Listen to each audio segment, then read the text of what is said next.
Vous êtes ce que vous croyez être. Et je vais vous en faire la démonstration. Le processus le plus élémentaire que nous mettons en place instinctivement, et ce depuis notre plus tendre enfance, n'est autre que l'observation-imitation. Regardez un enfant. Un enfant va observer ses parents. Par ce biais, il va apprendre à se nourrir, très basiquement, à sourire, à rire, et éventuellement à séduire un peu plus tard et à obtenir.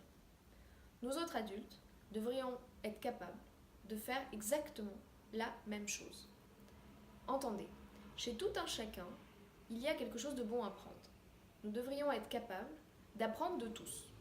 Nous devrions être capables d'identifier ce qui, chez la personne que nous avons en face de nous, que ce soit un membre de la famille, un ami, un voisin, lui réussit. Et être capable par suite de copier. Très facile. Je le répète, il y a à apprendre de tous, personne n'est à exclure. C'est ainsi qu'il ne faut jamais s'isoler. Je le dis toujours, le meilleur vecteur de culture n'est autre que celui par lequel il a été inventé, c'est l'homme. Ce qui différencie un être humain d'un autre n'est autre que sa maîtrise de son système nerveux. Chacun a une façon d'organiser son esprit, a une syntaxe mentale et a des croyances. Donc j'y viens. Ce qui me différencie de mon voisin, ce sont mes croyances. Je vais vous en donner l'illustration de la façon la plus simple possible. Prenons un exemple basique. Prenons deux femmes. Déterminons qu'elles sont de mêmes conditions de santé, de mêmes conditions sociales, de même âge, de même situation. À partir de ce moment-là, contextualisons.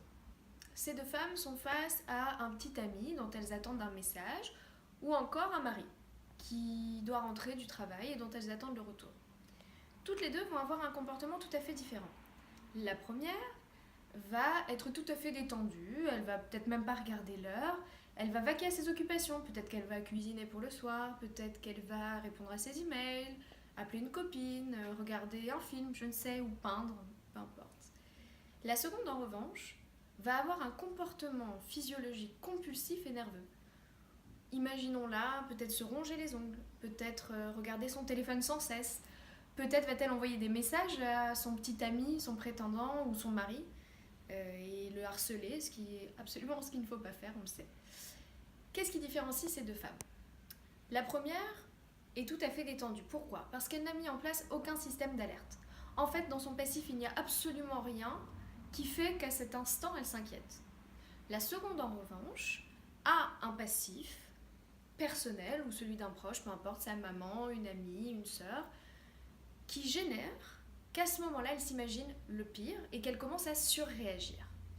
Bon, peut-être qu'elle a raison, cette seconde personne. Peut-être que son mari est en train de la tromper. Ça arrive.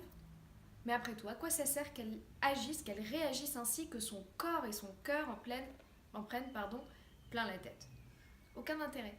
Pourquoi ? Parce que sa pensée va avoir des effets physiologiques à court et à long terme, mais par contre ne vont résoudre en rien son problème. À ce moment-là, elle devrait imiter la première. Entendez-moi. Elle devrait apprendre à respirer, à se détendre, à trouver des occupations, à rester elle-même.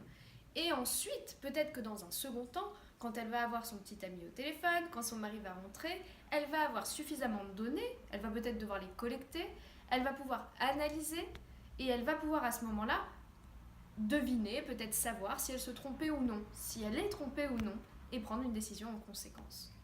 Vous êtes la somme de ce que vos actes et pensées produisent, ni plus ni moins.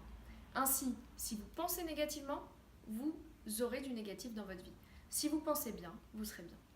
La clé de tout ça, c'est l'enthousiasme. Mais attention, l'enthousiasme réel. Qu'est-ce que c'est l'enthousiasme réel ? Ça veut dire que essayer de mettre en place un jeu de parade ne sert à rien. Je m'explique. Si pour éviter de ressentir quelque chose de négatif, vous mangez, vous regardez un film, vous sortez, vous divertir, c'est bien. Mais ça ne fera que déplacer votre état. Dès lors que par exemple vous êtes sorti parce que vous vous sentiez mal et que vous rentrez à la maison, l'état va revenir, comme un boomerang. Et avec quoi en plus ? Avec les excès potentiels de votre soirée, si vous avez picolé par exemple. Donc en réalité, l'enthousiasme réel, c'est de maîtriser son système nerveux, je le répète, c'est de se dire en soi-même qu'on est un vainqueur. Ça fait un petit peu bateau comme ça, mais encore une fois, je vais aller au fond de ma pensée. Si on se persuade qu'on va échouer lorsque l'on a un projet quel qu'il soit, en amour, dans le travail, socialement, professionnellement, peu importe.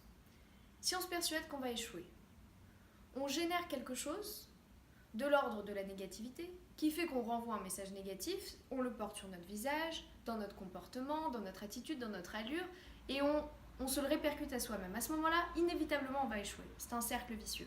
Dès lors qu'on aura échoué, perte d'estime de soi, nouvel échec, et c'est le cercle infini.